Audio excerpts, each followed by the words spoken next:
హెబ్రీలకు రాసిన పత్రిక 2వ అధ్యాయము మొదటి 4 వచనాలను చదువుకుందాం. కావున మనము వినిన సంగతులను విడిచిపెట్టి కొట్టుకొనిపోకున్నట్టు వాటి యందు మరి విశేష జాగ్రత్త కలిగి ఉండవలెను.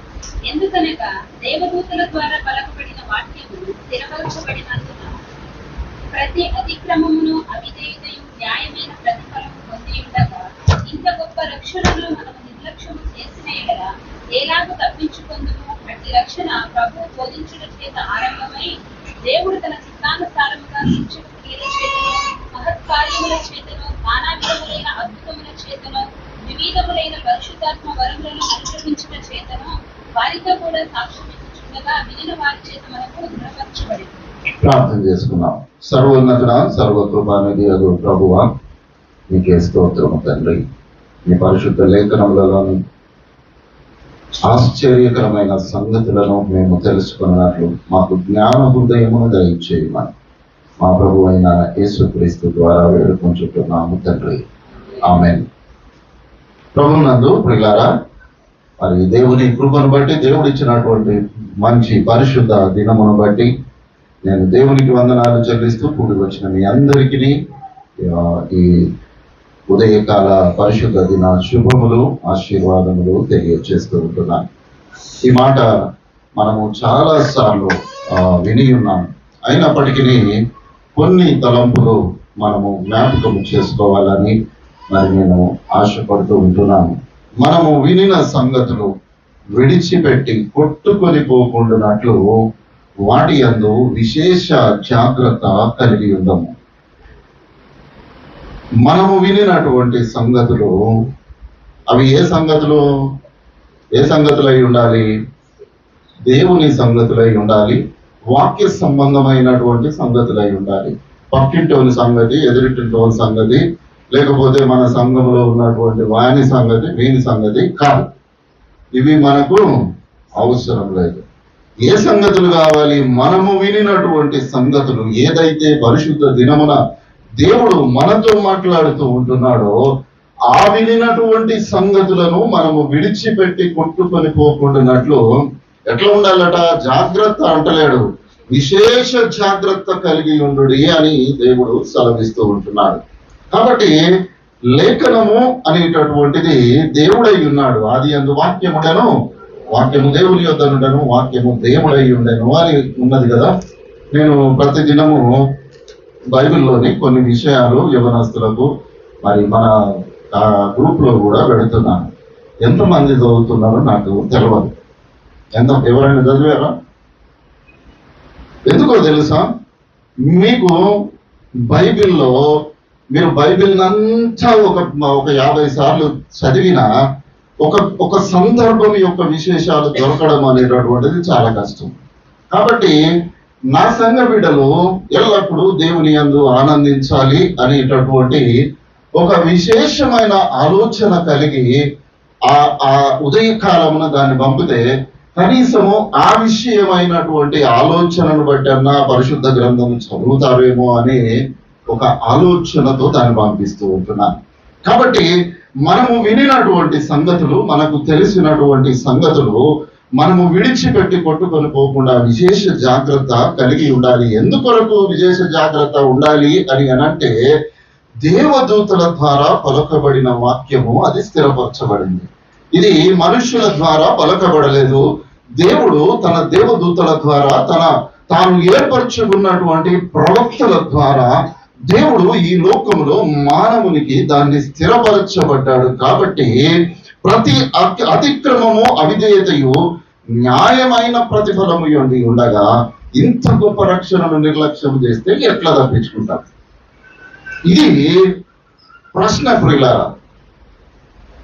ఎందుకో తెలుసా? ఇంత గొప్ప రక్షణ మీరు ఉత్తర భారతదేశంలో ఈ రోజు పరిశుద్ధ దినం కదా, ఈ రోజు వారు ఆరాధన చేసుకోలేనటువంటి పరిస్థితి. ఇంతకుముందు కూడా మీకు చెప్పాను అని అనుకుంటాను. ఉత్తర భారతదేశంలో 9 రాష్ట్రాల్లో వారు ఈ మత మార్పిడి నిరోధ బిల్లు వారి రాష్ట్రంలో వారు పాటిస్తున్నారు. ఒక వ్యక్తి నేను యేసుక్రీస్తును నమ్మాను అని ఒక సేవకుని దగ్గరకు వస్తే ఆ సేవకుడు వాళ్ళ యొక్క డీటెయిల్స్ అన్ని ఇస్తూ గవర్నమెంట్కు ఒక అప్లికేషన్ పెట్టుకోవాలి, ఈయన బాప్తిస్వం పొందుకోవాలని అనుకుంటున్నాడు, నేను బాప్తిస్వం ఇస్తాను అని అప్లికేషన్ పెట్టుకుంటే వారు ఆ అప్లికేషన్ ఓకే చేస్తే బాప్తిస్వం ఇవ్వాలి, లేకపోతే లేదు. ఇది మన భారతదేశంలో ప్రస్తుతం చాలా కంట్రీస్ లో ఇటువంటి పరిస్థితులు అనేకములు ఉన్నాయి. కానీ మన భారతదేశంలో మనము ఇంత స్వేచ్ఛగా దేవుని ఆరాధించుకోవడానికి దేవుడిచ్చినటువంటి స్థితి, మనము వినినటువంటి సంగతులను మనము జ్ఞాపకము చేసుకొని కనీసం మనం ఇతరులకు బోధించకపోయినా అది మన హృదయంలోనన్నా ఉంటుందా అనేటటువంటి ఒక ఆలోచన మనము కలిగి ఉండవలసిన వారముగా ఉంటున్నాము. ఎందుకో తెలుసా, ఇంత గొప్ప రక్షణ అనుభవము దేవుడు మనకిచ్చి ఉంటుండగా మనము నిర్లక్ష్యము చేస్తే నిజంగా మరి ఎట్లా తప్పించుకుంటాము? ఎక్కడి నుంచి తప్పించుకుంటావయ్యా అంటే ఆ నరక పాత్రుడవుగా నీవు ఏ విధంగా తప్పించుకుంటావు? అట్టి రక్షణ ప్రభువు బోధించడం ద్వారా ప్రారంభమైనది. ప్రభువు ఆయన లోకములోనికి వచ్చి యోహాను గారు ఆయన ప్రకటించాడు, ఇదిగో లోక పాపములు మోసుకొని పోవు దేవుని గొర్రెపిల్ల లోకములోనికి వస్తున్నాడు అని మనుష్యులకు బోధించాడు. ఆయన అనేకులకు బాప్తిస్వం ఇచ్చారు. విన్నటువంటి వారు రక్షణ అనుభవంలోనికి వారు వచ్చి ఉంటున్నారు. ఆ తర్వాత యేసుక్రీస్తు ప్రభువుల వారు ఆయన కూడా ఈ లోకంలో సువార్తను ప్రకటించినట్లుగా చూస్తాము. ఈ సువార్త ఎప్పటి నుంచి ప్రారంభమైందో తెలుసా? ఆది కాలము నుండి దేవుడు ఈ సువార్తను ప్రకటిస్తూనే ఉన్నాడు. కానీ మానవుని యొక్క నైజము వినడము మట్టుకే అది గుర్తుపెట్టుకునేటటువంటి స్థితిలో మానవుడు లేడు ప్రియులారా. ఇది చాలా దుఃఖకరమైనటువంటి విషయము.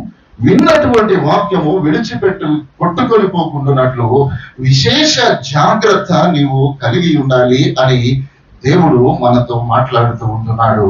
ఈ విశేష జాగ్రత్త మన జీవితములలో ఉన్నదా అని ఒక్కసారి మనము పరిశీలన చేసుకోవలసినటువంటి అవసరత ఉంది. ఎందుకు కనుక ఈ వాక్యము మన హృదయములో ఉంటే మనము దేవునితో ఉన్నవారము, దేవుడు మనతో ఉన్నటువంటి వాడు, మనము దేవునితో దేవుడు నడిపిస్తే నడిపించబడేటటువంటి వారము. దేవునికి విరోధమైనటువంటి ఆలోచనల చేత దేవుని వాక్యాన్ని పక్కకు నెట్టి మనము ఒకవేళ ముందుకు సాగితే అది మన జ్ఞానముతో మనంతట మనముగా నడుస్తున్నటువంటి పరిస్థితి మరి కనబడుతున్నట్లుగా చూస్తాము. ద్వితీయోపదేశ కాండము 4వ అధ్యాయము 8-9 వచనాలు ఒక్కసారి చూద్దాం. చూడండి.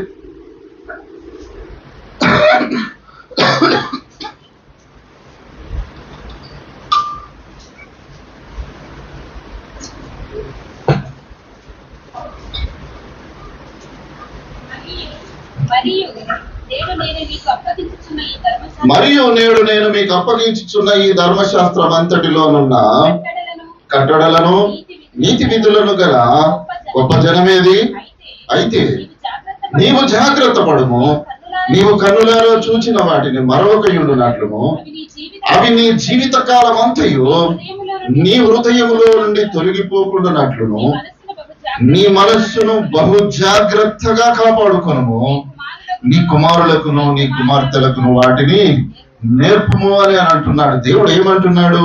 నేను నేడు మీకు అప్పగించుతున్నటువంటి ఈ ధర్మశాస్త్రము, ఈ లేఖనములను, లేకపోతే ఈ విధులు కలిగినటువంటి గొప్ప జనమేది అని అంటున్నాడు. ఇప్పుడు మనం ఎవరము? దేవుని యొక్క జనము, గొప్ప జనముగా ఉన్నాము, పరిశుద్ధ జనముగా ఉన్నాము, దేవుడు గాగల జనముగా మనం ఉన్నాము, నీతివంతులముగా కలిగిన జనముగా మనం ఉంటున్నాము, ఆయన ప్రజలముగా, యాజకులముగా, రాజుల సమూహముగా మనము ఉంటున్నాము. అందుకే దేవుడు అంటున్నాడు, ఇటువంటి నీతి విధులు కలిగిన జనం ఎక్కడైనా ఉందా? మరి లోకంలో ఎక్కడ వెతికినా ఇటువంటి జనము మనకు కనబడదు ప్రియులారా. కాబట్టి దేవుడు అంటున్నాడు, నీవు జాగ్రత్త పడము, నీవు కన్నులారా చూచిన వాటిని మరొక ఉండునట్లు అవి నీ జీవిత కాలం అంతా నీ హృదయంలో ఉండాలి. నీ హృదయంలో అవి ఉండాలి. నీవు నీ మనస్సును నీవు బహు జాగ్రత్తగా కాపాడుకోవాలి. ఎందుకో తెలుసా? ఎందుకు చెప్పండి? రేపు నీకు పిల్లలు కొడతారు. ఆ పిల్లలకు ఎవరు నేర్పియాలయ్యా? మీరే నేర్పియాలి కదా. ఐగుప్తు నుంచి సుమారు 20 లక్షల జనం బయలుదేరారు. బైబిల్లో 6 లక్షలు ఉంది కానీ పురుషులు, స్త్రీల సంఖ్య, పిల్లల సంఖ్య. ఆ 40 సంవత్సరాల్లో అరణ్యంలో జన్మించినటువంటి వారు ఇంకా అనేకులైనటువంటి వారు, వారందరూ బయలుదేరారు. దేవుడు వారికి కొన్ని ఆజ్ఞలను ఇచ్చాడు. ఇదిగో మీరు ఈ విధంగా ఉండాలి, ఈ విధంగా జీవించాలి అని సెలవిచ్చాడు. ఈ నడుస్తున్నటువంటి జనము ఈ 40 సంవత్సరాల కాలంలో పితరులందరూ చనిపోయారు. వారికి పుట్టినటువంటి పిల్లలు ఉన్నారు. కానీ ఈ తల్లిదండ్రులు వారు మూర్ఖంగా మరణించారు. కానీ ఏ విషయమైతే దేవుని ద్వారా అద్భుత కార్యాలు వారు చూశారో ఆ విషయాలు దేవుడు వాళ్ళ పిల్లలకు చెప్పాలి. మేము ఎర్ర సముద్రమును విడగొట్టగా మేము నడిచి వచ్చితిమయ్యా అని తమ పిల్లలకు చెప్పలేదు. దేవుడు ఐగుప్తులో మేము బానిసలముగా ఉన్నప్పుడు ఆ అతి గొప్ప కార్యములు చేశాడయ్యా అని వారి పిల్లలకు వారు చెప్పలేదు. వారందరూ నశించిపోయారు. ఇక మోషేకు ఆ బాధ్యత మరలా వచ్చింది. అందుకే ద్వితీయోపదేశ కాండంలో మరలా ఆజ్ఞలను బోధిస్తూ ఉంటున్నాడు. ఎవరు బోధించాలయ్యా? ఎవరు బోధించాలి? ఒక పాస్టర్ పోతే ఇంకొక పాస్టర్, ఇంకొక పాస్టర్ పోతే ఇంకొక పాస్టరా? కాదు ప్రియులారా, నీవు వినినటువంటి సంగతి ఏదైతే ఉందో అది నీ హృదయంలో ఉండాలి. ఎప్పటి వరకు? మనము ఈ లోక యాత్రను ముగించుకునేంత వరకు నీవు ఉండాలి. నీవు ఎవరికి చెప్పాలి? నీ పిల్లలకు చెప్పాలి. నీ పిల్లల పిల్లలకు నీవు చెప్పాలి. ఉన్నారా? ఈనాటి ప్రజలు ఆ విధంగా ఉన్నారా? అమ్మమ్మలు, నానమ్మలు ఆ చంటి పిల్లలను ఎత్తుకొని కథలు చెప్పేటటువంటి స్థితి ఈ రోజుల్లో ఉందా? తల్లిదండ్రులు వారి బిడ్డలను ఎత్తుకొని ఇదిగో యేసయ్య పాటలు పాడుతూ వారికి భోజనం పెట్టేవారు ఉన్నారా? ఒక ఫోన్ వాని ముందట పడేసి తింటాడు. ఏది తింటుండో వానికి తెలియదు, ఏం తింటుండో కూడా తెలియదు. ఒక దరిద్రమైనటువంటి ఒక భావజాలాన్ని ఏర్పరచుకొని లోకంలో భ్రష్టులుగా మిగిలిపోతున్నటువంటి క్రైస్తవ జనాన్ని మనము చూస్తూ ఉంటున్నాం. దేవుని కథలు చెబుతూ ఇదిగోనయ్యా మా జీవిత కాలంలో ఇదిగో మాకు జరిగినటువంటి గొప్ప సంగతులు నీ బిడ్డలకు నేర్పిస్తూ ఉంటున్నావా? నువ్వు బిడ్డలకు నేర్పించకపోతే వారి పిల్లలకు ఏ విధంగా నేర్పిస్తారు? అందుకే దేవుడు అంటున్నాడు, నీవు వినినటువంటి సంగతి ఏదైతే ఉందో అది విశేష జాగ్రత్త నీవు కలిగి ఉండాలి. అది నీ హృదయంలో నుండి అది వెళ్ళకూడదు అనేటటువంటి మాటను అక్కడ చెప్తున్నట్లుగా చూస్తూ ఉంటున్నాము. కాబట్టి ప్రియమైనటువంటి దేవుని బిడ్డలారా, మరలా ఆ 32వ అధ్యాయం 46వ వచనంలో అంటాడు, మీతో సాక్ష్యముగా నేను పలికిన మాటలన్నీ మనస్సులో పెట్టుకొని నీ సంతతి వారికి ఈ ధర్మశాస్త్ర విషయములన్నీ అనుసరించి నడుచుకునవలనని నేను మీకు ఆజ్ఞాపించుచున్నాను అని మరి మోషే ఆ తర్వాతి తరానికి ఆయన హెచ్చరించినట్లుగా మనము చూస్తాము. మనము వింటాము ప్రియులారా, మనం వింటాము. కానీ విన్నటువంటిది ఏదైతే ఉందో దానిలో శ్రేష్టమైనటువంటిది మనము జాగ్రత్తగా కాపాడుకోవాల్సినటువంటి అవసరతను దేవుడు జ్ఞాపకం చేస్తూ ఉంటున్నాడు. దేవుడు మనకు నిజంగా మన సంఘములో అద్భుతమైన ఆరోగ్యాన్ని దేవుడు ఇచ్చాడు. మంచి ఆధిక్యతను దేవుడు ఇచ్చాడు. కృపా కనికరములు కలిగిన స్థితిని దేవుడు ఇచ్చాడు. నేను చాలా సందర్భాల్లో నేను బయటకు వెళ్ళినప్పుడు మన దగ్గరికి వచ్చినటువంటి సేవకులు ఏమంటారో తెలుసా? అయ్యా మీ దగ్గర యూత్ చాలా బ్రహ్మాండంగా ఉన్నారయ్యా అని అంటారు. ఉన్నారా? నిజంగా ఆ మాట అన్నప్పుడు నాకు కత్తితో పొడిచినట్టు అవుతుంది. మనం ఎప్పుడు కనబడుతున్నాము? పని ఉన్నప్పుడు కనబడుతున్నాము. అందరూ చూసేటటువంటిది అయ్యో మీరు చాలా బాగా పనిచేస్తారు. ఇది కాదు. దేవుడిని కోరుకోవడం లేదు. దేవుడు నీవు కనబడేటటువంటి స్థితిని కోరుకోవడం లేదు. దేవుడు అంతరంగమును కోరుకుంటున్నాడు. అంతరంగములో ఉన్నటువంటి స్థితిని కోరుకుంటున్నాడు. ఆత్మీయ స్వస్థతను దేవుడు కోరుకుంటున్నాడు. ఈనాటి యువకులు ఆ విధంగా ఉన్నారా? ఏ విధంగా మనము వినినటువంటి సంగతులను మనము భద్రము చేసుకొని మనం ఉన్నామా? నేను చాలాసార్లు తల్లిదండ్రులకు కూడా నేను చెప్పాను, అయ్యా శనివారం వస్తే మీ బిడ్డలను హెచ్చరించి పంపించండి అని అన్నారు. వినిన సంగతే, కానీ అది మనకు గుర్తుండదు కదా. ఇక ఏ విధంగా నీవే చెప్పకపోతే నీ పిల్లలకు ఎవరు చెప్తారు? ఆదివారం పాస్టర్ ఎల్లప్పుడూ హెచ్చరించి ఈయన ఎప్పటికీ మమ్మలను ఎప్పుడు శాపనార్థాలు పెడతాడయ్యా అనేటటువంటి పరిస్థితికి తీసుకొని రావాలా? నీవు హెచ్చరించవా? నీవు వినినటువంటి వాక్యం ద్వారా నీ బిడ్డలను నీవు ఖండితముగా ఆజ్ఞాపించవా? నీ బిడ్డను నీవు బెత్తముతో కొట్టని ఎడల వాడు చెడిపోవును అని దేవుని వాక్యము సెలవిస్తూ ఉంటుండగా కనీసం నీవు మాట కూడా చెప్పడం లేదు. ఇక బెత్తమును నువ్వు ఎక్కడ ఉంచి వాడగలవు?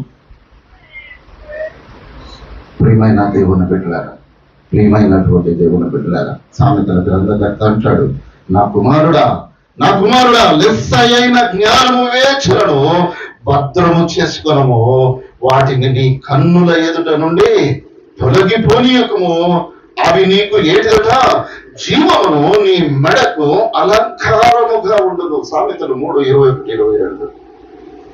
ఎట్లుండదట? నీ మెడకు అలంకారం, అది జీవము. ఏది జీవమయ్యా? మధ్యాహ్నం తినకపోతే ఆకలి అవుతుంది కదా, ఒక 2 పూటలు 3 పూటలు తినకపోతే, లేకపోతే ఒక 3 రోజులు తినకపోతే మనిషి సిక్ అయిపోయి ప్రాణాన్ని కోల్పోతాడు.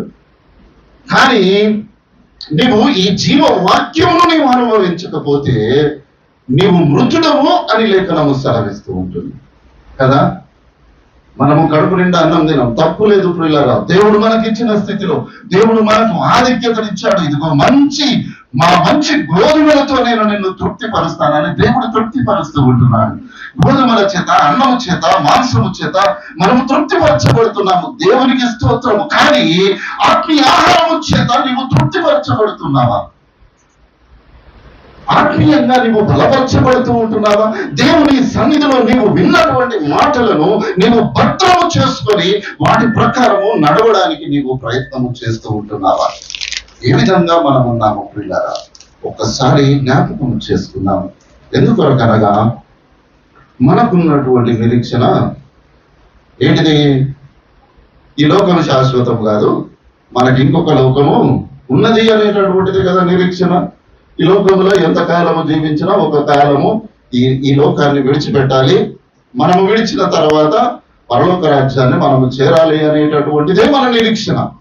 కాబట్టి ఈ నిరీక్షణను అనుసరించి నడుస్తున్నటువంటి మనము వినినటువంటి మాటలను ఒక్కటైనా జ్ఞాపకం చేసుకుంటున్నామా? ఒకటి నెమరు వేసుకుంటున్నామా? అది మన జీవితంలో స్వాస్థ్యముగా ఉండడానికి మనం ఎప్పుడైనా ప్రయత్నం చేస్తూ ఉంటున్నామా? ప్రియమైన దేవుని బిడ్డలారా, నా యవ్వన బిడ్డలారా, లోకంలో సంఘాల్లో అనేక సేవకులు ఏమంటున్నారో తెలుసా? అయ్యా, ఈ సంఘంలో ఉన్న యువకులు చాలా గొప్పవారయ్యా, చక్కగా పని చేస్తారు, చక్కగా పాటలు పాడతారు. ఎందుకనంటే క్రిస్మస్ రోజు చూసారు కదా డాన్స్ వేసినప్పుడు, అదే డాన్స్ ను వీళ్ళు అనుకుంటున్నారు మీరు సంఘంలో కూడా ఎప్పటికి ఇట్లనే ఉంటారని వాళ్ళు అనుకుంటున్నారు. అస్సలు సంఘం చెప్తే వాళ్ళ గుండె ఆగిపోతుంది. ఆగిపోదా?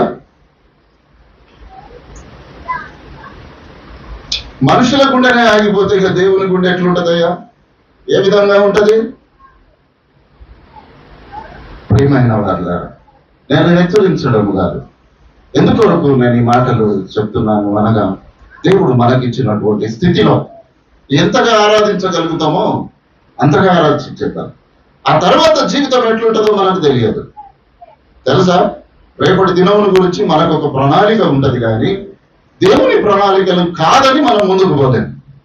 దేవునికి ఒక ప్రణాళిక ఉంటది, మనిషికి కూడా ఒక ప్రణాళిక ఉంటది. ఈ మానవుని యొక్క ప్రణాళిక కొంతకాలం నడుస్తూనే ఉంటది. ఒక ఫుల్ స్టాప్ దేవుడు పెడతాడు. ఆ సమయం తర్వాత నీ ప్రణాళికలన్నీ మట్టిలో కలిసిపోవాల్సినటువంటిది. ఇక మిగిలేటటువంటిది ఏమీ ఉండదు అనేటటువంటి మాటలను దేవుడు జ్ఞాపకం చేస్తూ ఉంటున్నాడు. చూడండి, సామెతల గ్రంథం 7వ అధ్యాయము 1-2 వచనాలు. నా కుమారుడా, నా మాటలను మనస్సున నుంచుకొనుము, నా ఆజ్ఞలను నీ యొద్ద దాచిపెట్టుకొనుము, నా ఆజ్ఞలను నీ మనస్సులో ఉంచుకొనిన ఎడల నీ కనుపాప వలె నా ఉపదేశమును కాపాడిన ఎడల ఏమట బ్రతుకుతాము అని అంటున్నాడు. ఇప్పుడు బ్రతకడం లేదా? ఇప్పుడు కూడా బ్రతుకుతున్నాము, అప్పుడు బ్రతుకుతాము. కానీ ఈ రెండింటి మధ్యలో చాలా తేడా ఉంది పిల్లరా. నీవు శరీరానుసారమైన మనిషిగా బ్రతుకుతున్నావా, ఆత్మానుసారమైన మనిషిగా నీవు బ్రతుకుతున్నావా అనేటటువంటి ఆ తేడాను మనము గమనించుకోవలసినటువంటి అవసరత ఉంది. నీవు నా ఆజ్ఞలను నీవు మనస్సులో ఉంచుకొని నేడలా ఎట్లా కాపాడాలట? నీ కంటిని ఎంత జాగ్రత్తగా కాపాడుకుంటావో అంత జాగ్రత్తగా ఉపదేశమును కాపాడుకును అంటాడు. ప్రియమైనటువంటి వాళ్ళ లోకం ఎట్లయిపోయిందో తెలుసా? ఓం భీం బీసాన్ అంటే పడిపోతారు చూడు, అక్కడ బాగా విశ్వాసం. నాకు కూడా వచ్చా ట్రిక్స్, మీకు తెలుసో లేదో? పడేసే ట్రిక్ నాకు కూడా తెలుసు. కానీ ఈ దరిద్రపు ఆలోచన కూడా మనసులోనికి నేను రానియను. మిమ్మల్ని పడేసి చూపెట్టమంటే ఒకరోజు పడేసి చూపెడతా, ఎవరైనా రండి, తర్వాత దెబ్బలు తాకుతాను నన్ను అడగదు. ఇది ఒక చిన్న ట్రిక్, ఏమి లేదు, అందులో గొప్ప విషయం ఏమి లేదు. నీకు నేర్పిస్తే నువ్వు కూడా నేర్చుకొని ఇంటికాడ పడేయచ్చు. నీటి దగ్గరికి వస్తారు మొత్తం అంత జనాలంతా. దీన్ని పట్టుకొని మనుషులు ఏదైతే దేవుని వాక్యం ఉందో దాన్ని నిర్లక్ష్యం చేస్తూ ఉంటున్నారు. ఇది కాదు మనకు కావలసినటువంటిది. మనము ఆత్మస్వరూపి అయినటువంటి దేవుని మనము అనుసరిస్తుంటున్నాము కాబట్టి మనము కనుపాపను ఏ విధంగా కాపాడుకుంటున్నామో ఆ విధంగా దేవుని ఉపదేశమును మనము భద్రము చేసుకుని నేడలా నీవు బ్రతుకుదువు అని దేవుని లేఖనము మనతో మాట్లాడుతున్నట్లుగా చూస్తూ ఉంటున్నాము. కాబట్టి ప్రియమైనటువంటి దేవుని బిడ్డలారా, ఇంకొక మాట చూడండి. పేతురు రాసినటువంటి 2వ పత్రిక 1వ అధ్యాయము 12వ వచనం.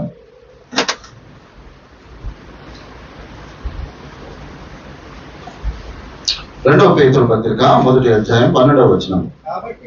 కాబట్టి మీరు ఈ సంగతులను తెలుసుకొని మీరు అంగీకరించిన సత్యమందు స్థిరపరచబడి ఉన్నారు. వీటిని గురించి ఎల్లప్పుడూ మీకు జ్ఞాపకం చేయుటకు ఏమంటున్నాడు పేతురు? మీకు అన్నీ తెలుసు. ఎలా తెలియకున్నందున అన్నీ తెలుసు మనకు. కానీ పేతురు ఏమంటున్నాడో తెలుసా? మరలా సంఘముగా కూడినప్పుడు నేను మీకు మరలా జ్ఞాపకం చేస్తాను అని అంటాడు. ఎందుకు జ్ఞాపకం చేయాలయ్యా? విన్నటువంటి దానిని భద్రం చేసుకుంటే ఇంకా మరలా జ్ఞాపకం చేయవలసినటువంటి అవసరత ఏముంది? ప్రియమైనటువంటి దేవుని బిడ్డలారా, ఎందుకనగా దేవదూతల ద్వారా పలుకబడినటువంటి వాక్యము స్థిరపరచబడినందున ప్రతి అతిక్రమమును అవిధేయతను న్యాయమైన ప్రతిఫలము పొంది ఉన్నది. న్యాయమైన ప్రతిఫలము. మనము చేసే కార్యములను మనము ప్రతిఫలము ఈ లోకములనే పొందుతాము ప్రియులారా. దానిని ఇది ప్రతిఫలమా లేకపోతే వేరే ఏమైనా అని మనము ఆలోచించుకునే లోపలనే అంత జరిగిపోతాయి. ఇది జరిగిపోయిన తర్వాత మనం మోకాళ్ళుని ప్రార్థన చేస్తాం. నేనేమంటాను అని అంటే, నీవు ఇవన్నీ జరగక ముందే నువ్వు ఏ స్థితిలో ఉన్నా ప్రార్థన చేయము అని దేవుడు నేను మాట్లాడుతున్నాను. నిన్న ఉపవాస కూడికలో శుక్రవారం 2-3 వచ్చారు. నేను మాట్లాడుతూ ఏదో ఒక సహోదరి ఇట్లా ప్రార్థన అవసరత ఉంది అని నాకు చెప్పినప్పుడు నాకు ఒక మాట గుర్తొచ్చి దాని మీద నేను వారికి ఒక 10 నిమిషాలు వాక్యం పంచుకున్నాను. వాక్యం పంచుకుంటూ నేను ఏం చెప్పాను అని అంటే, అమ్మ ప్రార్థన మనము చేద్దాము, తప్పులేదు. మనం ప్రార్థన చేద్దాము, వారి కొరకు ప్రార్థన చేద్దాము. ఎవరి కొరకు ప్రార్థన చేయమన్నాడు? మానవ మనస్సు లేని నిరక్ష సంబంధుల కొరకు ప్రార్థన చేయి, నో ప్రాబ్లం. అన్యజనులైనటువంటి వారి కొరకు ప్రార్థన చేయి. అనారోగ్యం చేత మంచాల మీద పడి లేవలేకున్న వారి కొరకు ప్రార్థన చేయి. కానీ ప్రార్థన అవసరం అడిగి వాళ్ళేమో టీవీ చూస్తూ ఉంటారు, నువ్వేమో దేవా వారిని కాపాడు కాపాడు అని నువ్వు ప్రార్థన చేస్తావు. చేరుతుందా? దీనికి ఏమన్నా ఉంటుందా ప్రతిఫలం? వాళ్ళేమో కడుపు నిండా బిర్యానీ తింటా ఉంటారు, నువ్వేమో దేవా వారిని రక్షించు అని ప్రార్థన చేస్తావు. ఎవరు? విశ్వాసుల కొరకు. నేను చెప్పేది విశ్వాసుల కొరకు. దేవుని నామాన్ని ఎరిగి ఆయన పరిశుద్ధ రక్తంలో, శరీర రక్తంలో పాల్పొందులు పొందినటువంటి వ్యక్తులు వారు ఏం చేస్తారయ్యా? నాకు బాగలేదయ్యా, మా కొరకు ప్రార్థన చేయి, ఉపవాస కూడిక అని చెప్తారు. బాగానే ఉంది, ప్రార్థన చేద్దాం, తప్పులేదు. కానీ దాని ప్రతిఫలం ఆ వ్యక్తులు అనుభవిస్తారా? అనుభవించరు ప్రియులారా. ఎందుకొరకనగా ప్రార్థనలో ఏకీభవించేటటువంటి మనస్సు ఉండాలి. ప్రార్థనలో సహవాసములో నీవు ఉండాలి. విశ్వాసుల గుంపులో నీవు ఉండాలి. నీకు కావలసినది నీవు అడుగుతూ ఉంటున్నప్పుడు నీవు ప్రార్థన చేయి వారితో నీవు ఏకీభవించాలి. ఎక్కడైతే 2-3 ఏకీభవిస్తారో అక్కడే దేవుడు ఉంటాడు. అక్కడ పరిశుద్ధాత్మ దేవుని యొక్క గొప్ప కార్యము జరుగుతూ ఉంటుంది. అంతేగాని మనము ప్రార్థన అవసరత అడిగి నా ఇష్టమైన కార్యములలో నేనుంటుండగా సంఘం అంతా దేవా ఆ పాస్టర్ను కాపాడు అని అంటే ఆ ప్రార్థన దేవుడు మనకు జవాబు ఇయ్యడు. ప్రియమైన దేవుని బిడ్డలారా, అందునిమిత్తమే ఆ పేతురు గారు అంటాడు, వీటిని గురించి ఎల్లప్పుడూ నేను మీకు జ్ఞాపకం చేస్తాను. అందుకే ప్రతిసారి జ్ఞాపకం చేస్తున్నాను, నేను ప్రతిసారి జ్ఞాపకం చేస్తుంటున్నాను. మన ప్రార్థన జీవితం ఏమై ఉన్నది, మన విశ్వాస జీవితం ఏమై ఉన్నది, అసలు మనం మనుషుల లెక్కనే బ్రతుకుతున్నామా? ఒకవేళ మానవ రీతిలో మనము పలుకుతూ ఉంటుండగా నిజంగా దేవుని కృపను మనము అనుభవించడానికి మనము దేవుడిచ్చినటువంటి ఆ సంరక్షణను మనము పొందుకుంటూ మనము ముందుకు కొనసాగుతూ ఉంటున్నామా? ఒక్కసారి మనలను మనము పరిశీలన చేసుకోవలసినటువంటి వారముగా మనము ఉంటున్నాము. సంఖ్యాకాండంలోనికి మనము వెళ్ళినప్పుడు అక్కడ ఆ కోరాహుల గురించి మనకు కనబడుతుంది కదా. కోరాహు, దాతాను, అబిరాము అనేటటువంటి ఆ వ్యక్తుల గురించి మరి మనకు కనబడుతుంది. కానీ వారు ఏ విధంగా ఉన్నారు? వారు దేవునిని మరిచినటువంటి వారుగా ఉన్నారు. కోరాహు తిరుగుబాటు చేసి చనిపోయిన వారు కాక 14,700 మంది ఆ రోజు చనిపోయారు. ఒక్కని తిరుగుబాటు. కోరాహు, దాతాను, అబిరాము అనేటటువంటి ఈ వ్యక్తులు చేసినటువంటి తిరుగుబాటు ఎంత గొప్ప నాశనానికి అయిందో తెలుసా? ఆ సంఖ్యాకాండం 16:49 ఆ మాట ఉంటది. 14,700 మంది తెగులు చేత ఆ రోజు చనిపోయారు. ఒకవేళ మన యొక్క ఆ స్థితిని బట్టి ఇతరులకు శిక్ష కలుగుతూ ఉంటుందా? ఒకసారి ఆలోచన చేయాలి ప్రియులారా. దేవుడు అహరోను ఎన్నుకున్నాడు కదా, అయ్యా ప్రధాన యాజకుడా, నీవు నా కొరకు నీవు పరిచర్య చేయాలి అని లేవి వంశాన్ని దేవుడు ఏర్పరచుకొని వారిని ముందు పెడితే ఆయన తర్వాత వచ్చినటువంటి ఆయన కుమారులు కూడా యాజకులుగా దేవుని మందిరంలో ఉన్నాడు. దేవుని మందిరంలోని నియమాలు అనేకములు లేవీయులకు దేవుడు సెలవిచ్చాడు. నీవు ఇదే విధంగా ఉండాలి అని దేవుడు సెలవిచ్చాడు. కానీ ఆయన కుమారులైనటువంటి నాదాబు, అబీహులు ఏదైతే దేవుడు చేయకూడదని చెప్పాడో ఆ కార్యములు చేసి వాళ్ళు అక్కడే తెచ్చారు. ఎంత దౌర్భాగ్యం కదా. దేవుని పరిచర్య చేసేటటువంటి వారు ఎవ్వడు కూడా ఆ పరిశుద్ధ స్థలంలోనికి వెళ్ళడానికి అవకాశమే లేదు. కానీ ఆ పరిశుద్ధ స్థలంలోనికి వెళ్ళి పరిచర్య చేయాల్సినటువంటి యాజకులు దేవుని ఆజ్ఞను వారు నిరాకరించినందున నాదాబు, అబీహులు వారు మరణించినట్లుగా చూస్తాము. దేవుడు ఏదైతే నీవు ముట్టద్దని చెప్పాడో ఆ అన్యాజ్ఞని వారు తీసుకొని మందిరములోనికి వచ్చిన మూలమున వారు చనిపోయినట్లుగా చూస్తాము. ప్రియమైన దేవుని బిడ్డలారా, ఇక్కడ భక్తుడు లేకపోతే పాస్టర్ కొడుకు లేకపోతే నీతిమంతుని కొడుకు లేకపోతే వారి కుటుంబము అని ఏమీ ఉండదు ప్రియులారా. నీవు కుటుంబంలో ఉన్నప్పుడే కుటుంబము, దేవుని మందిరానికి వచ్చినప్పుడు ఒకడు యాజకుడు, ఇంకొకడు విశ్వాసి, అంతే. అది పాస్టర్ అమ్మ కానీ లేకపోతే పాస్టర్ కొడుకు కానీ బిడ్డ కానీ కోడలు కానీ అల్లుడు కానీ ఇంకెవరైనా కానీ ఎవరు కానీ సంఘములోనికి వచ్చిన తర్వాత నీ విశ్వాసమే నిన్ను రక్షించాలి, కానీ ఎవరి విశ్వాసము నిన్ను కాపాడదు. అహరోను యొక్క విశ్వాసము నిజంగా లెక్క ప్రకారం చూస్తే ఆయన 2 కుమారులను కాపాడాలి, కానీ వారిని కాపాడలేదు ప్రియులారా. సమూయేలు గొప్ప ప్రవక్తగా యాజకుడిగా ఉన్నటువంటి ఆ సమూయేలు యొక్క విశ్వాసము ఆయన కుమారులను కాపాడలేకపోయింది. మనం ఏ విధంగా ఉన్నాము? విన్నటువంటిది విడిచిపెట్టి కొట్టుకొని పోయేటటువంటి పరిస్థితుల గుండా ఒకవేళ మనము ప్రయాణము చేస్తూ ఉంటున్నామేమో. అంత మాత్రమే కాదు ప్రియులారా, మీరు అపోస్తలుల కార్యము ఆ 7వ అధ్యాయం అంతా మీరు వెళ్ళి చదివినట్లయితే అక్కడ స్టెఫెను గురించినటువంటి మాటలు మనకు కనబడతాయి. ఈ భక్తిహీనులైనటువంటి మనుష్యులు వారిని వారే నాశనము చేసుకునుడును గాక నీతిమంతులను కూడా నాశనము చేయడానికి వారు ఎల్లప్పుడూ సిద్ధముగా ఉంటారు. వారు స్టెఫెనును చంపడానికి ఆ ప్రయత్నము చేసి ఆయనను రాళ్లతో కొట్టి చంపినట్లుగా ఆ 7వ అధ్యాయం అంతా కూడా మీరు ఇంటికి వెళ్ళినాక చదవండి. ఆయన ప్రకటించినటువంటి ప్రకటన, స్టెఫెను ఆత్మవశుడై ఆ ప్రధాన యాజకుల యుద్ధ ఆయన పలికినటువంటి మాటలను బట్టి ఆయనను కొట్టి చంపినట్లుగా మనము చూస్తాము.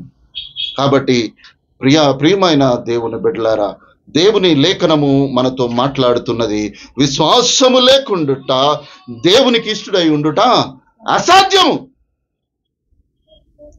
నీకు విశ్వాసము లేకుండా దేవునికి ఇష్టడవుగా నీవు ఎన్నడను కూడా నీవు ఉండలేవు అనేటటువంటి విషయాన్ని హెబ్రీలకు రాసిన పత్రిక 11వ అధ్యాయము 6వ వచనంలో మనకు కనబడుతుంది. ఆ 11వ అధ్యాయం అంతా కూడా విశ్వాసము గురించి చాలా గొప్పగా పౌలు గారు ఆ హెబ్రీ సంఘానికి వ్రాసినట్లుగా చూస్తాము. కాబట్టి ప్రియమైన దేవుని బిడ్డలారా, ఇక్కడ మనము ధ్యానము చేసుకోవలసినటువంటి విషయం ఏంటిది అనగా, మనము వినినటువంటి సంగతి మన హృదయములో జాగ్రత్తగా ఉండాలి. దేవుడు కుటుంబ వ్యవస్థలో ఉంచినటువంటి ప్రతి స్థితిని మనము జ్ఞాపకము చేసుకోవాలి. ప్రతి విజయములో మనము జాగ్రత్త కలిగినటువంటి వారముగా మనము ఉండాలి అనేటటువంటి విషయాన్ని దేవుడు జ్ఞాపకం చేస్తున్నాడు. దేవుడు సంఘాన్ని ప్రేమించాడు. సంఘమును ఆయన వధువుతో పోలుస్తూ ఉంటున్నాడు. ఆయన వరుడుగా రావాలి. ఈ సార్వత్రిక సంఘము పెళ్లి కుమార్తె వలన ఆయన ముందట ఉండవలసినటువంటి పరిస్థితి ఉన్నది ప్రియులారా. కానీ ఈ రోజుల్లో వివాహము చేస్తూ ఉంటున్నప్పుడు నా చేతులు వణుకుతూ ఉంటున్నాయి. ఎందుకో తెలుసా? 1 సంవత్సరం కూడా నిలకడగా ఉండలేకపోతూ ఉంటున్నారు. 1 సంవత్సరము భార్యాభర్తలు వారిని ఒకరినొకరు తగ్గించుకొని జీవించడానికి ఇష్టము కలిగిన వారు లేరు. ఒంటి నిండా గర్వముతో నేనేమి తక్కువనా అనేటటువంటి ఆ స్థితి ఆలోచన ఏదైతే ఉందో దానిని బట్టి కుటుంబ వ్యవస్థ భ్రష్టు పట్టిపోయింది అని నేను చెప్పడానికి ఏమి సంకోచం లేదు. మన చర్యలలో ఒక వివాహము చేస్తూ ఆ యవనస్తులకు నేను చెప్పినటువంటి మాట ఇదే. మీ తల్లిదండ్రులు నిన్ను 30 సంవత్సరాలు, నిన్ను 28 సంవత్సరాలు పెంచారు అంటే ఇప్పుడు నీ తల్లిదండ్రులు ఇక్కడ ఉన్నారు, అమ్మాయి తల్లిదండ్రులు ఇద్దరు ఇక్కడే ఉన్నారు. వారు ఇరువురు 28 సంవత్సరాలు, అంతకు ముందు ఒక 2 సంవత్సరాలు, 30 సంవత్సరాల జీవిత కాలాన్ని గడిపితే మీరు వివాహం చేసుకుంటున్నారు. మీరు వివాహం చేసుకొని 1 సంవత్సరం తర్వాత నేను విడాకులు అని అంటే ఈ ప్రమాణాలు దయచేసి మీరు చేయొద్దు అని నేను చెప్పాను. ప్రమాణాలు లేకుండా పెళ్లి చేసుకొని లోకమునకు పోయి ఏదన్నా చేసుకోండి. దేవుని ఎదుట, సంఘము ఎదుట మనము ప్రమాణము చేసి ఆ ప్రమాణమును మనము పాటించకపోతే మనము వినినటువంటి సంగతులు విడిచిపెట్టుకొని కొట్టుకొని పోయినట్లే కదా. ఈ కొట్టుకొని పోయినటువంటి సంగతులను బట్టి దేవుడు తన ఉగ్రత నాదాబు అబీహులకు, లేదంటే కురరాహు వంటి వారి ఆ గొప్ప ఆ భయంకరమైనటువంటి స్థితి ఒకవేళ మనకు కలగజేస్తే మనము ఎక్కడ ఉంటామో ప్రియులారా? ప్రియమైన దేవుని బిడ్డలారా, విశ్వాసము లేకుండా దేవునికి ఇష్టడై ఉండుట అసాధ్యం. ఇక అది కానే కాదు అనేటటువంటి విషయాన్ని జ్ఞాపకం చేస్తూ ఆ 3వ వచనంలో అంటాడు, ఇంత గొప్ప రక్షణను నిర్లక్ష్యము చేస్తే ఎలాగూ తప్పించుకుందాం. ఏదైనా మార్గం ఉందా తప్పించుకోవడానికి? ఏదైనా మార్గం ఉందా? హెబ్రీయులకు రాసిన పత్రిక 12వ అధ్యాయము 25వ వచనం. వాటిని నిరాకరింపకుండానట్లు వారు భూమి మీద నుండి బుద్ధి చెప్పిన వారిని నిరాకరించినప్పుడు తప్పించుకొనకపోయిన ఎడల పరలోకము నుండి బుద్ధి చెప్పుచున్న వారిని విసర్జించి మనకు తప్పించుకొనకపోతే మరి నిశ్చయము కదా. ఏమంటున్నాడు? మీకు బుద్ధి చెప్పుచున్న వారిని నిరాకరింపకుండానట్లు చూసుకొనడి అని అంటున్నాడు. ఎవరయ్యా? సంఘ కాపరిగా దేవుడు నిలువ పెట్టాడు. బుద్ధి చెప్తున్నప్పుడు నిరాకరించకుడి అని సెలవిస్తూ, భూమి మీద నుండి ఒక మనుష్యుడు బుద్ధి చెబితే మీరు నిరాకరిస్తే, ఒకవేళ పరలోకం నుండి దేవుడు చెప్తే నిరాకరించకుండా ఉంటారా మీరు? కాబట్టి మీరు తప్పించుకొనకపోవటం నిశ్చయం. ఇక ఏమీ లేదు. మీరు ఆ గొప్ప రక్షణను మనము నిర్లక్ష్యము చేస్తే మనము తప్పించుకునేటటువంటి పరిస్థితి లేదు. అందుకే దేవుడు మనతో మాట్లాడుతున్నటువంటి మాట ఇలా ఆ పేతురు గారు అంటాడు, దేవుని దీర్ఘశాంతము ఇంకా కనిపెట్టుచుంటుండగా నోవాహు దినములలో ఓడ స్థిరపరచుచూ ఉంటుండగా అవిధేయులైన వారి యొద్దకు, అనగా చెరలో ఉన్న ఆత్మల యొద్దకు ఆయన ఆత్మరూపిగా వెళ్ళి ప్రకటించెను. కానీ రక్షింపబడింది ఎందరో? 8 మంది. ఎంత దౌర్భాగ్యం కదా పిల్లరా! దేవుడే వెళ్ళి ప్రకటించాడట. ఆయన వెళ్ళి ప్రకటించాడు, ఇదిగో ఈ సువార్తను మీకు ప్రకటిస్తూ ఉంటున్నాడు, మీరు మారు మనస్సు పొందుకోండి అని అంటే ప్రజలు ఏం చేశారయ్యా? నోవాహును హేళన చేస్తున్నారు. వీడేందయ్యా బుద్ధిహీనుడు, ఓడను కట్టుకుంటున్నాడు. ప్రియమైన దేవుని బిడ్డలారా, మీకు బుద్ధి చెప్పుచున్న వారిని నిరాకరింపుకుంటున్నట్లు చూసుకోవాలి. దేవుని లేఖనం చెప్తుంది, నేను కాదు. దేవుని లేఖనమే సెలవిస్తుంది. మీకు బుద్ధి చెప్పుచున్న వారిని నిరాకరింపకుండా చూసుకోండి. ఎందుకొరకనగా పూర్వము నోవాహు దినములలో దేవుడే వెళ్ళి ప్రకటించినప్పటికీ మనుషులు వినలేదు, వారు నాశనం అయిపోయారు.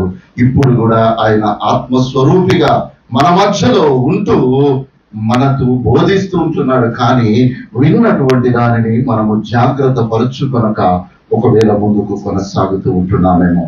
పౌలు గారు ఆ దశలోనికాయ సంఘానికి వ్రాస్తూ మొదటి పత్రిక 5వ అధ్యాయము 3వ వచనము ఒక్కసారి చదవండి. లోకులు నెమ్మదిగా ఉన్నది, భయమేమీ లేదని చెప్పుకొచ్చుండగా గర్భిణీ స్త్రీకి ప్రసవ వేదన వచ్చినట్లుగా వారికి ఆకస్మికముగా నాశనము తటిస్తరించును. కనుక వారు ఎంత మాత్రమును తప్పించుకోలేరు. అసలు తప్పించుకునేటటువంటి స్థితి లేనే లేదు పిల్లరా. దేవుడు మనకిచ్చినటువంటి ఒక స్వల్ప ఆయుష్కాలం, నా జీవితంలో అయితే ఎంత స్వల్పము అని అంటే, మానవుని యొక్క జీవితము ఒక చిన్న, అంటే ఒక పరిశుద్ధ గ్రంథంలో ఆదాముతో ఆ తర్వాత వచ్చినటువంటి సంతానంలో మనం చూస్తే 900, 800, 700 సంవత్సరాలు, ఆ నోవాహు 360 సంవత్సరాలు దేవునితో నడిచినట్లుగా మనకు కనబడుతుంది కదా. మనకున్నది ఎంత? 70 సంవత్సరాలు. ఇంకా ఎక్కువ బలం ఉంటే 80. ఈ 70 నుంచి 80 అది వేస్టే, ఆ జీవితమే వేస్ట్. దానిలో ఉండేదానికంటే ఈ లోకాన్ని విడిచిపోవడమే ఎంతో శ్రేయస్కరం. నిన్న హుబ్లీలో అనుకుంటా తల్లిదండ్రులు పిల్లలు చూడడం లేదని ఒక వృద్ధుడు నదిలోకి దూకి చనిపోయాడు. 70 పైననే ఉంటాడు వృద్ధుడు. ఆ సీసీటీ కెమెరాల్లో రికార్డ్ అయినటువంటిది. ఆ నది యొద్దకు వెళ్ళి చాలాసేపు నిలువబడి ఆ నదిలో దూకేశాడు. బహుగా ప్రవశిస్తున్నటువంటి నది. ఎంత బాధాకరం కదా. ఈ 70 నుంచి 80 సంవత్సరాలు బతికితే ఎందుకు బతకకపోతే ఏంది? ఈ దుంకి చచ్చిపోదామనే ఆలోచన వచ్చేదాకా అసలు బ్రతుకుడు ఎందుకు కదా. అందుకే నేనైతే ఎల్లప్పుడు ప్రార్థన చేసుకుంటాను, బతికి నడిచేటప్పుడే పోవాలి ప్రభువా, ఇక తర్వాత సంగతి తర్వాత కదా. కాబట్టి ప్రియమైనటువంటి దేవుని బిడ్డలారా, మనం నెమ్మదిగా ఉన్నదని మనం అనుకుంటున్నాం. ఏమీ లేదు, ఇంట్లో ఆహారం ఉంది, ఒక 5 క్వింటాల బియ్యం ఉన్నది, 10 కిలోల కందిపప్పు ఉన్నది, 16 కిలోల నూనె ఉన్నది, 2 కిలోల కారము, పసుపు, ఉప్పు అన్ని ఉన్నాయి, సమృద్ధిగా ఉన్నది. ఇక నాకు ఏం బాధ లేదు. ఒక 2 నెలలు 3 నెలలు అయినా కూడా నాకు పని లేకపోయినా కడుపు నిండా తింటా, కంటి నిండా నిద్రపోతానని మనం అనుకుంటున్నాం. ఎప్పుడు అనుకుంటాము? మనకు నెమ్మది, మనకు సర్వము సమకూర్చబడి ఉన్నది కాబట్టి మనకు నెమ్మది. కానీ దేవుడు ఏమంటున్నాడు? ఒక గర్భిణీ స్త్రీకి ఆ ప్రసవ వేదన ఎప్పుడు వస్తుందో ఆ స్త్రీకే తెలియదు. కాబట్టి నా యొక్క ఉగ్రత కూడా నీ జీవితంలోనికి ఆ విధంగా వస్తుంది. లోకంలో అందరూ ఇక్కడ చచ్చిపోయినాక వారు నరకంలో పోయినాక నూనెలు వేస్తారు, అగ్నిలో కాలుస్తారు అని అనుకుంటున్నారు. అదేం లేదు పిల్లరా, నువ్వు చేసింది ఇక్కడే అనుభవించాలి. నిన్ను అనుభవించినాకనే నిన్ను ఇక్కడనే నూనెలో ఏంచే దేవుడు తీసుకొని పోతాడు. అప్పటిదాకా వదిలిపెట్టాడు. కావాలి అని అంటే మీరు రాసి పెట్టుకోండి. మనము చేసిన కార్యములు మనము ఖచ్చితంగా అనుభవించినాకనే ఈ లోకాన్ని పెడతాం. కాబట్టి జాగ్రత్తగా ఉండాలి. ఏదో నాకు ఇప్పుడు ఉన్నది కదా, బలం ఉన్నది, శక్తి ఉన్నది, జ్ఞానం ఉన్నది, ఏదైతే అది ఉన్నది కదా, ఏది కాదు అది చేస్తానంటే చెయ్యి, దానికి ఏం బాధ లేదు. కానీ ఒక దినము ఉన్నది, ప్రతి దానికి ఒక సమయము ఉన్నది. ఆ సమయం వచ్చినప్పుడు దేవుని ఉగ్రతలో నీవు పాలు పంపులు పొందాలని నీకు ఆశ కలిగి ఉంటే నువ్వు అదే విధంగా నడువు, దానికి ఏం బాధ లేదు అనేటటువంటి విషయాన్ని దేవుడు మరి ఈ ఉదయకాలము మనతో మాట్లాడుతున్నట్లుగా చూస్తూ ఉంటున్నాము. కాబట్టి ప్రియమైన దేవుని బిడ్డలారా, అందుకే యేసుక్రీస్తు ప్రభువుల వారు అనేక మార్లు ఆనాటి శాస్త్రులను పరిచయులను సర్పములారా సర్ప సంతానమా అని పిలిచాడు. ఎవరయ్యా ఈ సర్ప సంతానం? ఎక్కడికి వెళ్ళొచ్చారు? ఆదాము నుండి రాలేదా? నోవాహు నుండి రాలేదా? తన ప్రజలే కదా, ఇశ్రాయేలీయులు కాదా, దేవుడు రక్షించినటువంటి ప్రజలు కాదా? ఎందుకు సర్పము సర్ప సంతానం అయిపోయింది? దేవుడు లోకంలో మానవుని ఒక శ్రేష్టమైన వారిగానే దేవుడు సృష్టించాడు. మానవుడు తనకు కలిగిన వివిధ రకములైనటువంటి ఆలోచనలతో భ్రష్టుడైపోయాడు. సర్పముల వలె వాడు ప్రవర్తిస్తూ ఉంటున్నాడు. సర్పముల సర్ప సంతానమా, నరక శిక్షను మీరు ఎలాగూ తప్పించుకుందరు? కాబట్టి ఒక్కసారి మనల్ని మనము ఈ ఉదయకాలము పరిశీలన చేసుకుందాం. ఎందుకొరకనగా మనము విన్నటువంటి సంగతి విడిచిపెట్టి కొట్టుకొని పోకుండా విశేష జాగ్రత్త మనము కలిగి ఉండాలి. ఎందుకొరకనగా లోకంలో దేవుడు ఒకరిని పంపించి ఈ సువార్తను ప్రకటించమని దేవుడు సెలవిచ్చాడు. మనము విన్నటువంటి దానిని విశేష జాగ్రత్త కలిగి మనము ముందుకు కొనసాగాలి. లేకపోతే మనము కూడా ఒకవేళ సర్ప సంతానముగా ఈ లోకంలో మనము మిగిలిపోతామేమో. పిల్లగా అయిదామా? సర్పంలో అయిదామా? మామూలు లేక బతుకుదామా? మన్ను తిని బ్రతకడానికి మనల్ని మనము సిద్ధపరుచుకున్నామా? దేవుడు శ్రేష్టమైన వారిగా, శ్రేష్టమైన ద్రాక్షావల్లి వంటి దానిగా, నేను నిక్కమైన విత్తనము వంటి దానిగా నేను నిన్ను నాటితినే, నీవు నాకు ఎందుకు భ్రష్ట సంతానం అయ్యావు? ఇర్మియా ప్రవక్త 2వ అధ్యాయం 23వ వచనంలో మాట్లాడతాడు. ఎందుకు అయ్యావయ్యా భ్రష్ట సంతానము? ఎవరి భ్రష్ట సంతానము? ఈ సర్వ సంతానమే భ్రష్ట సంతానముగా పిలువబడుతున్నది అనేటటువంటి విషయాన్ని దేవుడు జ్ఞాపకం చేస్తూ ఉంటున్నాడు. కాబట్టి మనము భ్రష్టులము కాదు పిల్లల, మనము సర్ప సంతానము కాదు, మనము సర్పములము కాదు, మనము దేవుని బిడ్డలము, రాజులము, యాజకులము, దేవుడి చేత పిలువబడినటువంటి పరిశుద్ధ జనమైనటువంటి ఆయన సొత్తైన ప్రజలము. ఎంత గొప్ప ధన్యత, ఎంత గొప్ప ధన్యత మన జీవితములలో దేవుడు కలుగజేసి ఉంటుండగా మనము మన ప్రవర్తన, మన ఆలోచన విధానము ఏ విధంగా ముందుకు కొనసాగుతుంటున్నాం? దేవుడు మనకిచ్చిన స్థితిలో, దేవుడు పరిచర్య చేయడానికి మనకిచ్చినటువంటి స్థితిలో మనము పరిచర్య చేయాలి. జోయల్లో ఒకడే వచ్చి పని చేస్తూ ఉంటాడు.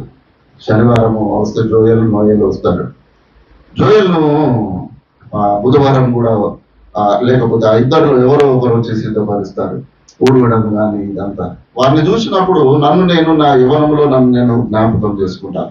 బెల్లంపల్లిలో సిఎస్ఐ చర్చ్లో నేను ఆ విధంగా పనిచేసేటటువంటి, అది స్థిరమైనటువంటిది. కానీ ఆ స్థిరమైనటువంటి దానిలో కనీసము పోయి ఆ లోపల కార్పెట్లు దుడిపి, వాటిని దుడిచి, బెంచీలు దుడిచి, అప్పుడు గ్రామ్ఫోన్ రికార్డులు, ఆ గ్రామ్ఫోన్ రికార్డు పొద్దు 7:30కి పోయేసి ఆ రికార్డులు పెట్టేటటువంటి వాడిని. ఎందుకో తెలుసా? దేవుని కార్యము చేయడానికి దేవుడు బలం ఇచ్చినప్పుడే ఆ కార్యములు చేయాలి. ఆ తర్వాత నువ్వు చేస్తానో ఎవరి దగ్గరికి రానియడు కదా. ఇప్పుడు పెద్ద పెద్ద మెగా చర్చెస్ ఉన్నాయి కదా, ఆడికి పోయి ముందు పోయి నేను ప్రార్థన చేస్తాడు, రానిస్తాడు ఎవడన్నా? ఎవడు రానియడు పిల్లరా. కానీ దేవుడు మనకు ఒక అవకాశం ఇచ్చాడు, ఇప్పుడే ప్రార్థన చేయి. ఆ తర్వాత నీకు అవకాశం రాకపోయినా సరే నీవు చేసినటువంటి ప్రథమమైనటువంటి ప్రార్థన ఎల్లప్పుడూ స్థిరపరచబడి ఉంటుంది. కాబట్టి దేవునిలో నీవు స్థిరపరచబడినటువంటి వాడవుగా నీవు ఉంటావు, సర్వ సంతానముగా నీవు పిలువబడవు అనేటటువంటి విషయాన్ని దేవుడు జ్ఞాపకం చేస్తున్నాడు. ఒక 2 మాటలు చదువుకొని ముగించుకుందాం. పేతురు రాసిన మొదటి పత్రిక 4వ అధ్యాయము 17వ వచనము. తీర్పు దేవుని ఇంటి యొద్ద ఆరంభమగు కాలము వచ్చి ఉన్నది, అది మన యొద్దనే ఆరంభమైతే దేవుని స్వార్థకు అవిధేయులైన వారి సంగతి గతి ఏమో. దేవుని తీర్పు ఆయన ఇంటి దగ్గర ప్రారంభమయ్యే కాలము ఒకటి వచ్చి ఉన్నది. దేవుని ఇంటి దగ్గర అంటే పరలోక రాజ్యంలో తీర్పు ప్రారంభమయ్యేది. అక్కడ బదులు మన ఇంటి దగ్గరనే ఒకవేళ దేవుడు మొదలు పెట్టిండు అనుకో, ఏం చేస్తాము? మనం ఉందా చేయగలిగినటువంటిది? దేవునికి వ్యతిరేకంగా ఏదైనా కార్యము చేయడానికి ఉందా?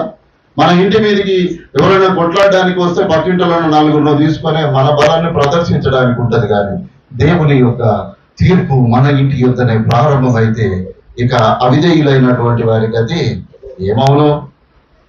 ఎవరు?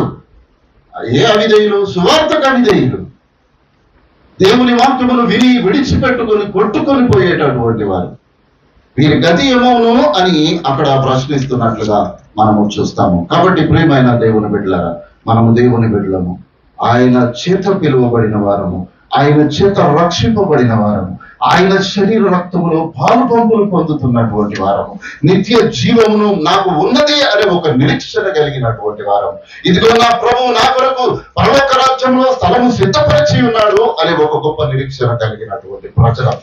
ఇంత గొప్ప రక్షణ నిర్లక్ష్యం చేస్తే ఎలాగ తప్పించుకుంటాము? ఒకసారి ఆలోచన చేద్దాము. దేవుడు నీకు ఇచ్చిన స్థితిలో, దేవుడు నీకు ఇచ్చినటువంటి బలమును దేవుని సన్నిధిలో ప్రదర్శించడానికి ప్రయత్నం చేయి. లోకంలో ఒక బహు భయంకరమైనటువంటి కాలము వచ్చినప్పుడు మనము తప్పించుకోవడానికి అవకాశము లేనటువంటి పరిస్థితుల గుండా మనము ప్రయాణం చేయకూడదు. కానీ దేవుడు మనకిచ్చినటువంటి స్థితిలో ఆయనతో ఆనందిస్తూ మనము ముందుకు కొనసాగాలి. ఈరోజు ఉదయకాలం కూడా నేను అదే మాట జోయలతో అన్నాను. పాటలు పుస్తకాలు వెతుకుతా ఉన్నారు ఏ పాట పాడదామని.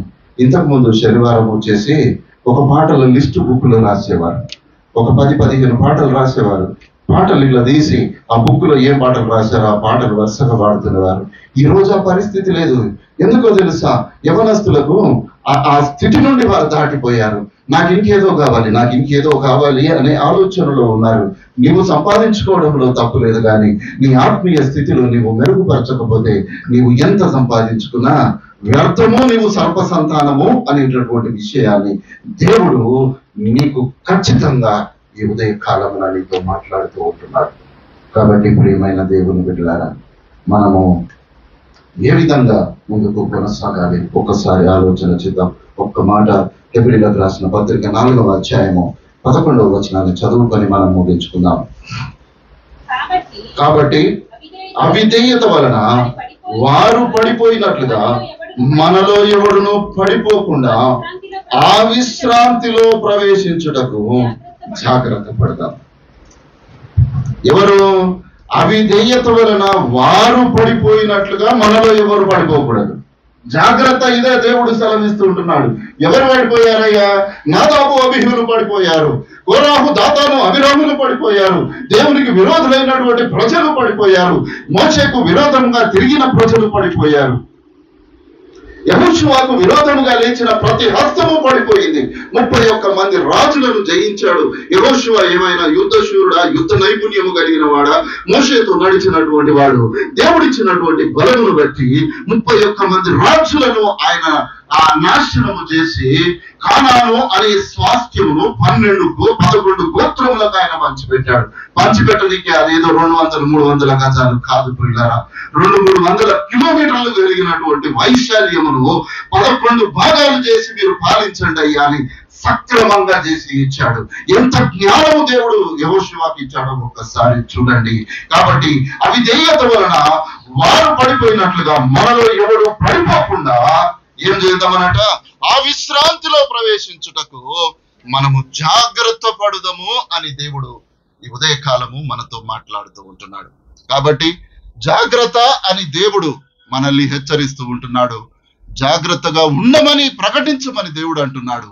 జాగ్రత్త పడకపోతే దాని పర్యవసానము దేవుని ఇంటి యొద్ద ప్రారంభమయ్యే తీర్పు మన ఇంటి యొద్దనే ప్రారంభమవుతుంది అని దేవుడు తన లేఖనము ద్వారా మనతో మాట్లాడుతూ ఉంటున్నాడు. కాబట్టి అటువంటి భయంకరమైన స్థితి గుండా మనము ప్రయాణము చేయకుండానట్లు దేవుడు తన కృప కనికరములను మనకు తోడుగా ఉంచి నడిపించునుగాక. ఆమేన్.